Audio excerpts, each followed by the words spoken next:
I think the United States has right now a cultural perception that we're better than eating insects. That's maybe a poor person's food. That's what the U.S. used to think 200 years ago about lobster, and now it's a delicacy. This is where it all begins, so say goodbye to all your fears, all your doubts. This is where they die. This is where we come to win, we come to fly. This is where we make our dreams come to life. Welcome to Innovation City. Welcome to Innovation City, a podcast featuring the innovators, disruptors, and creators who are making things happen.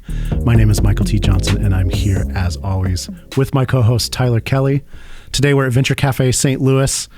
And like we tell you every week, if you're not familiar or you've not listened or watched the show, Venture Cafe is the largest gathering of entrepreneurs anywhere in the world.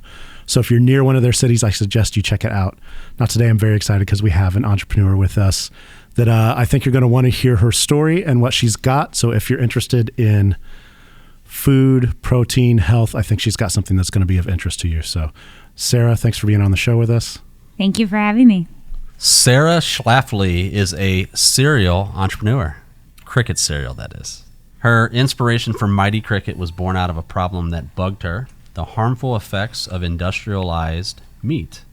Mighty Cricket manufactures clean protein products in St. Louis and sells online at cricketcereal.com. Before founding Mighty Cricket, Sarah was a chef, cooking instructor, and digital marketer for a national food brand. Welcome to the show. Thank you. Now, first off, I want to know who wrote that bio, and did they put all those little puns in there on purpose? Oh, yeah. You know it. Did you write it? I did, yeah. Awesome. Bug puns are the best. Well, I'm curious where all this started because, I mean, on its surface, if you walk up to me and said, well, I sell cricket protein. In St. Louis. Yeah, especially in St. Louis, the Midwest, we're pretty, we may not be that adventurous in our food. So I'm curious where it all started for you. All right, well, let's think about the beginning. So I grew up with a story that was being told to me about my grandma. When she was growing up in the Great Depression, she never went hungry because her parents owned a bakery. And I thought that was so cool that through the Great Depression, they were able to feed not only themselves, but their neighbors because they were producing food. And when I had my daughter 5 years ago, I looked at her and I thought, the world's resources are quickly growing scarce. Is she going to be able to eat in 30 years? Am I going to be able to feed her in 20 years? And that sparked this journey to discover a clean protein source that was not only healthy for her, but also really sustainable for the planet. Now, first, I when you started that story, I thought you were going to say your grandma just ate some bugs, and that was the story, but that's not the story. So how did you find out about cricket protein? Was there a process of like research or just trying things? It was a process of research. I used to teach cooking classes for people on food stamps, and I would take their budget that they were given and figure out ways to cook healthy meals that were both satisfying and could last the full month. And I found that protein was the hardest to find because the cheap protein in the grocery stores, the cheap meats, they're just full of antibiotics, and you know that those animals are not being treated well. To produce that much meat they're just being in confines, it's stressing out the animals, and those hormones are getting into our food. And then when it comes to plant-based proteins, so many of our products in the grocery stores are being fortified with soy. And in fact, Americans consume more soy than Asians do, just from all of the soy additives that are being put in food. And I'm tired of soy. I think a lot of Americans are growing tired of soy, and there are some health problems that have arisen from eating too much soy. And so it was just like, where is that clean protein going to come from? And I discovered that 2 billion people across 8% of the world's countries consume insects as a source of protein. And I thought, that is disgusting.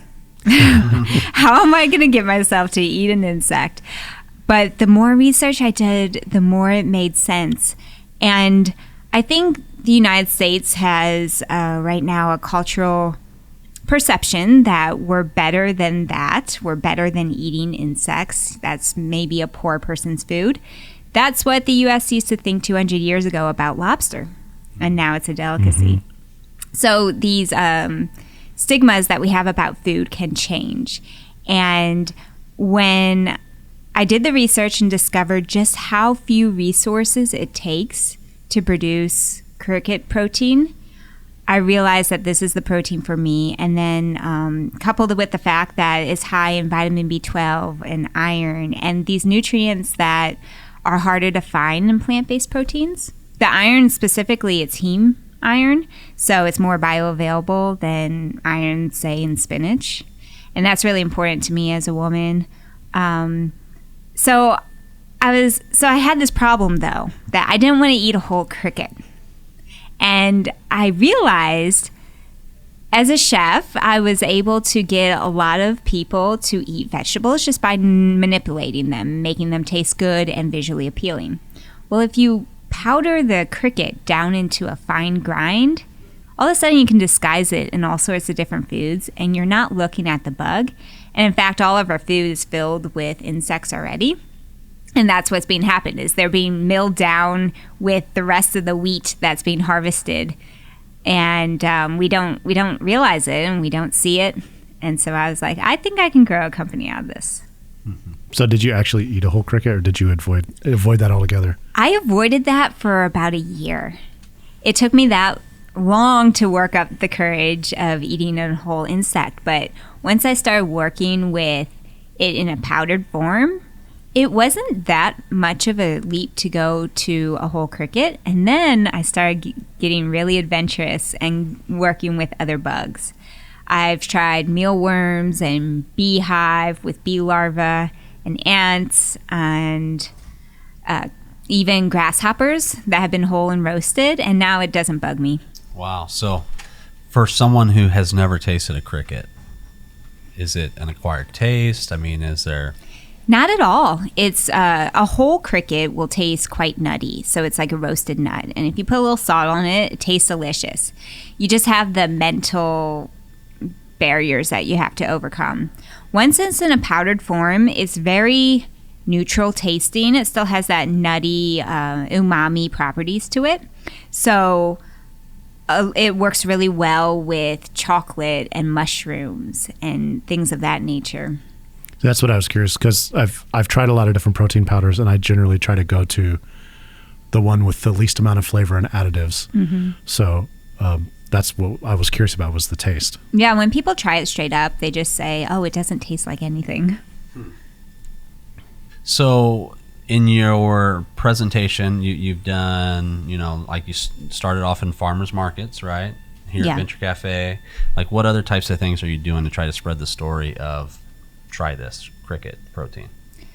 So I did the farmers markets first, like you said, to do testing, figure out which messaging resonated the best with consumers and get feedback on the recipes for the oatmeals. And then earlier this month, in the beginning of October, I launched in 50 different restaurants and cafes around St. Louis.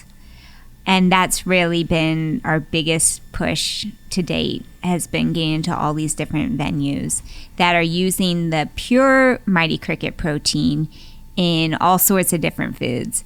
So we have Vindiset and 1111 Mississippi making savory mushroom crepe type dishes with it. The Cup in the Central West End is doing a cupcake, as is the Sweet Divine. And we have cafes like Hello Juice using it as a protein additive, and Froyo's doing it in their smoothies and also as a topping. So it's really fun to see all the different applications that are being used with this one powder. Well, that's interesting. So we've had other entrepreneurs in kind of like the food service or food and beverage industries on the show before, and it seems like their biggest challenge is always figuring out their distribution and how to get into places where it can be sold. Do you feel like you've faced unique challenges with this product, or is maybe just because it's so unique, maybe you're not facing the same challenges everyone else is? Yeah, I would say my challenges are different. So All food startups have similar challenges, but where mine are different is that this is a whole new category. So it's a lot of educating of the market as to what this is. I have an entrepreneurial friend who wants to get on shelf at local retailers and then start going to local PR to drive people there. I actually have to do the opposite. I have to prime the consumers and get in a whole bunch of local media outlets to do a little bit of storytelling before I feel comfortable approaching the retailers and saying that there is a customer base that will support these products. So it seems like a natural fit for like a Whole Foods or a natural foods store. Have you went down that path yet, or are you still waiting to?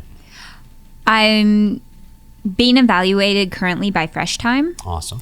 And that'll be, if we get into a couple of test stores there, that will be a primary focus of mine, is supporting that account and improving it out before I approach a larger retailer like Whole Foods. And so I'm being very selective with which retailers I pursue right now, because you don't want to land on shelf and then just not have it churn. They'll not give you a second chance, very rarely perhaps. But I do think that getting into a few local retailers beyond just, I'm in City Greens Market and Old North Provisions and Local Harvest, New Dawn, but those are just standalone mom and pop type shops. And then I am developing a single serve packet that would be for a countertop display for bike stores and running stores. I think that would really drive trial. Awesome. And are you going to approach it like in terms of like, I see you have like oatmeal cereal type. Is that what these are here? Yeah, those are oatmeal. And then this is cups. the protein powder. Mm-hmm. So what do you think is the better bet in terms of like getting somebody to try Cricket? Have you found success with like the oatmeal? So the people who like to really take control of and be very detailed in what they're eating, they like the plain powder because it's so versatile that they can just throw it into the foods that they're already making. But there are a lot of people who just get scared to innovate in the kitchen, and they really need, either a solid recipe or just to add water and microwave. And that's what the oatmeal does for them. So I have these items that are don't require any thought. You just follow the directions and you can try it. And then I have the item that if you really like to just cook even a little bit or make your own smoothies and add protein, then that option's for you. And in terms of sales, both sell pretty equally. Is there anybody out there nationally doing this, or are you one of the first to market? Well, I'm definitely the first to market here in St. Louis and possibly the Midwest. On the West Coast, there's a couple of Cricket protein bar companies, and Chirps Chips is also on the West Coast.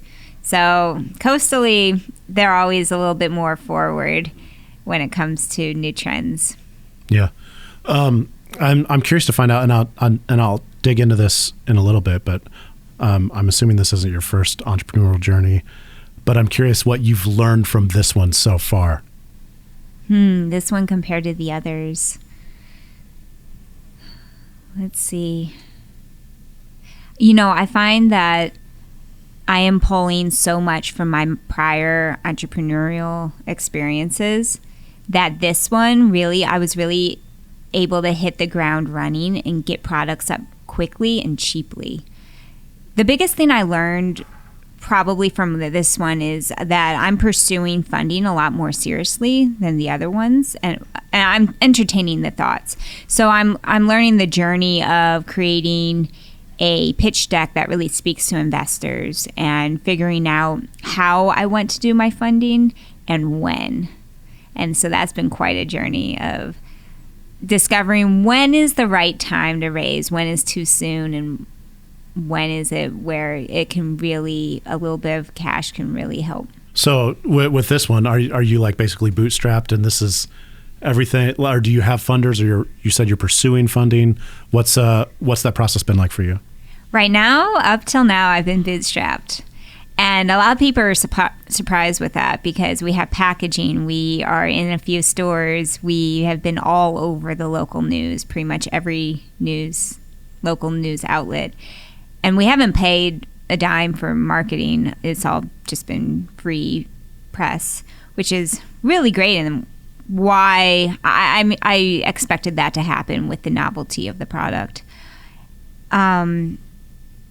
What did you... Oh, and then in terms of the funds that I have been pursuing have been in forms of grants so far. So I'm going after the free money first.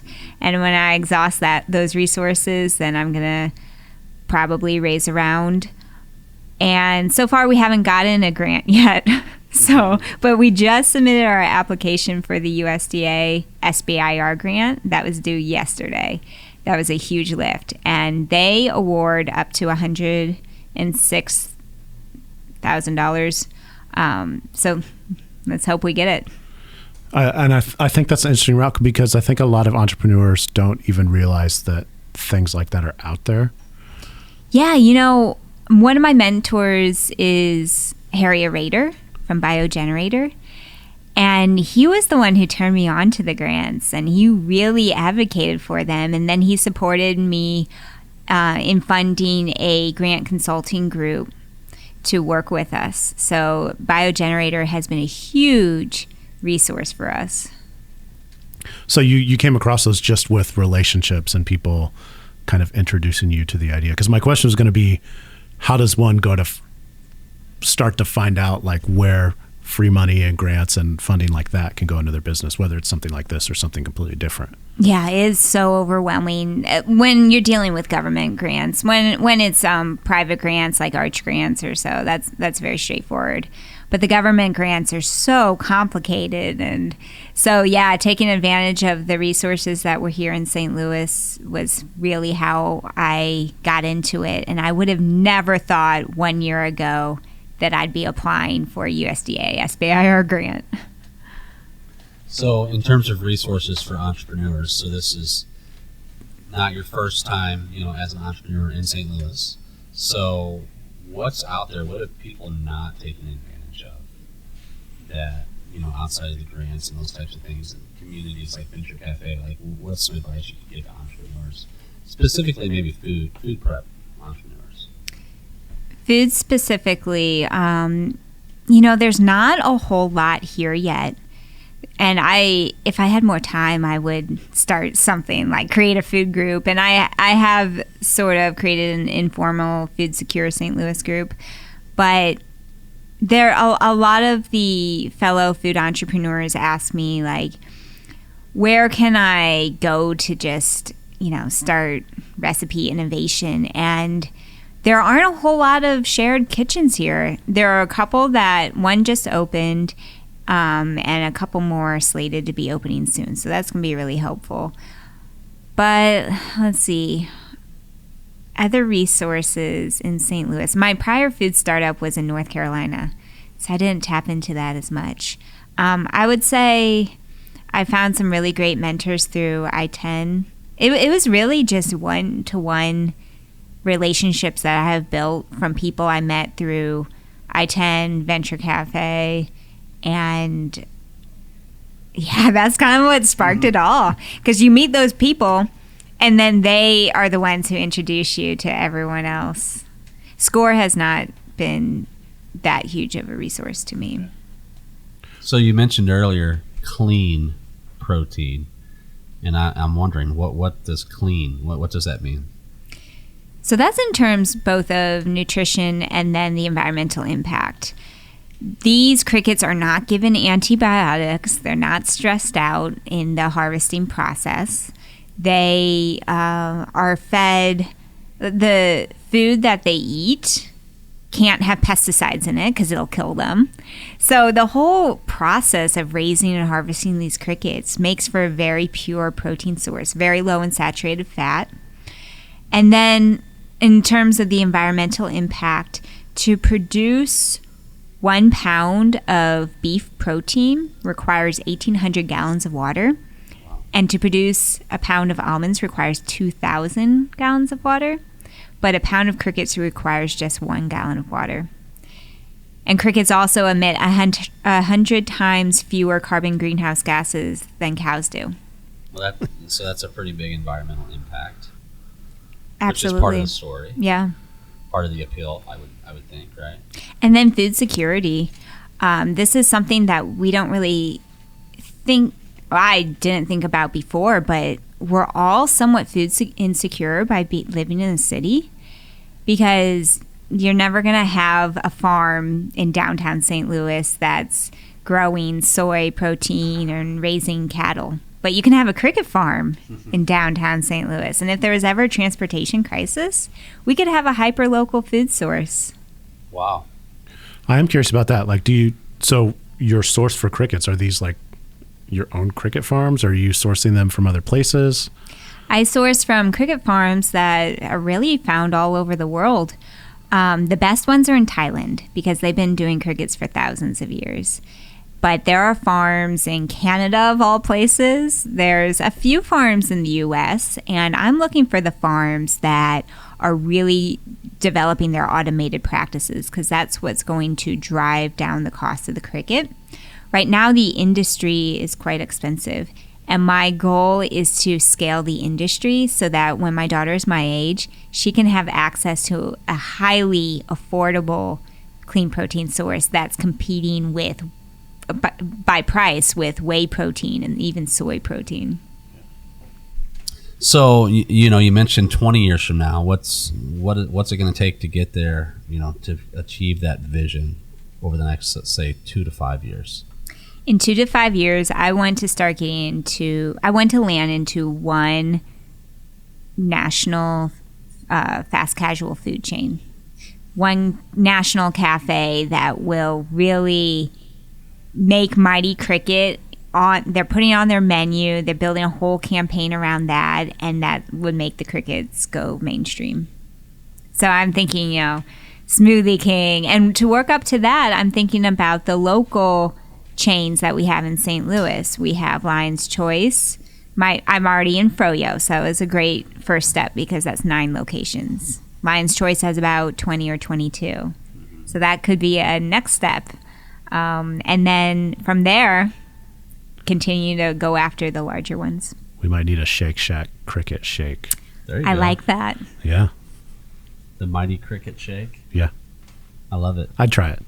So, Sarah, how can people get in touch with you, whether it be like via your website, social media? How can they purchase Mighty Cricket? Let's say they're not in St. Louis. Can you buy online?